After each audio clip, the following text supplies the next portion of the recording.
Donc bonjour à tous, bienvenue sur la chaîne Philippe est dans le pré. Donc je voudrais faire quelques petites remarques suite à l'actualité très récente. Donc il y a eu les élections présidentielles, il y a eu le premier tour, il y a eu le second tour.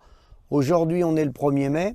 Je vois que les syndicats, comme chaque 1er mai, appellent à manifester dans les grandes villes. Alors j'espère que certains, je dis bien certains, leaders syndicaux qui ont appelé à voter Macron ont défilé avec des banderoles aujourd'hui dans les grandes villes en apportant un message de soutien à M. Macron, puisqu'ils l'ont appelé à voter M. Macron. Donc aujourd'hui, ils ne peuvent pas défiler contre M. Macron, puisqu'ils l'ont appelé à voter pour lui. Je rappelle quand même que pour ceux qui n'étaient pas satisfaits de la politique de M. Macron, et nous c'est notre cas au niveau agricole, car il a suivi la même trajectoire économique que M. Hollande, M. Sarkozy et les autres. Donc nous, sur le plan agricole, le résultat, il est désastreux, surtout en élevage. Je dis bien désastreux. Loi Egalim 1, 2, aucun résultat. C'est-à-dire qu'aujourd'hui, à l'instant où je vous parle, la marge nette d'un producteur, elle est même moins élevée qu'elle était les années précédentes, malgré une petite hausse des prix. Tout le reste, ça a flambé, l'énergie, tout le reste, tout ce qu'on achète a flambé. Donc la situation, elle est même pire que N-1. On pourra le vérifier sur les résultats comptables en fin d'année. Donc nous, c'est clair que nous, en tant que SAMU social agricole, nous, on a rencontré un maximum de candidats, tous ceux qu'on a pu rencontrer, de Zemmour à Mélenchon, Madame Le Pen, on en a rencontré plein, Dupont-Aignan, on avait même rencontré Florian Philippot et d'autres, et puis on a fait des visios avec La République En Marche et d'autres.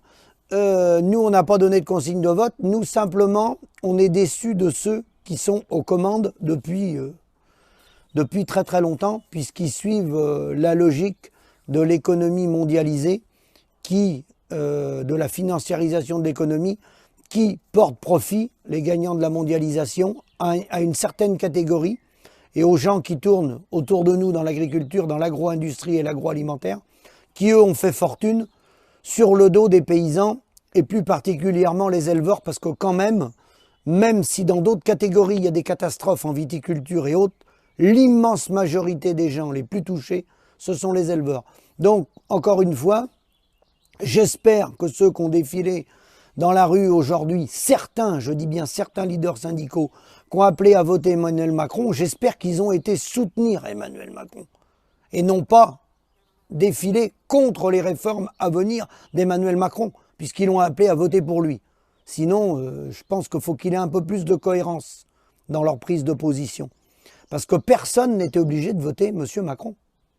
Personne n'a obligé aucun individu. D'abord, chaque individu est assez grand pour savoir pour qui il doit voter. Les consignes de vote, on est sorti de la maternelle. Il y avait 3 options pour ceux qui ne voulaient pas voter M. Macron. Il y avait encore 3 choix. Ça laissait quand même du choix. Il y avait Mme Le Pen, il y avait ne pas se déplacer aux urnes, et il y avait voter blanc. 3 possibilités. Donc les leaders syndicaux qui ont appelé à voter M. Macron, j'espère qu'on ne va pas les voir dans la rue. Ceux qui ont appelé à voter M. Macron, j'espère que demain, ils ne vont pas descendre dans la rue pour dire que ça va mal, parce qu'il faut être cohérent avec ses idées. Hein. Soit on n'est pas d'accord avec son programme et on ne vote pas pour lui, on vote blanc ou on vote pour une autre personne au premier tour et au deuxième tour. Et là, on est légitime à descendre dans la rue ou faire des articles en disant voilà, nous on est contre la politique de La République En Marche. Ça, c'est la démocratie, on a le droit d'être pour, on a le droit d'être contre. Mais appeler à voter pour lui et ensuite descendre dans la rue, avouez que ça fait désordre. Bon, donc maintenant, ça c'était la petite parenthèse pour les élections. En ce qui concerne l'actualité agricole, nous, au niveau du SAMU, on est toujours en contact. On va prendre des contacts avec les formations qui ont fait le plus de voix au premier tour, le trio, hein, ceux qui sont arrivés, La République En Marche, le Rassemblement National et la France Insoumise, c'est fait, les contacts sont pris déjà. Et donc, avant les élections législatives, on va leur faire une piqûre de rappel sur la situation de l'élevage, qui est une situation de déménagement du territoire, tout simplement parce qu'il n'y a pas de rentabilité, c'est tout. Il ne faut pas aller chercher plus loin. Le problème, c'est une question de rentabilité, et c'est bien dommage, parce que c'est un secteur qui est créateur d'emplois. On pourrait créer beaucoup d'emplois autour du monde agricole, mais le problème, c'est la reconnaissance des coûts de production et une gestion des volumes. Ça n'a rien à voir avec le conflit en Ukraine.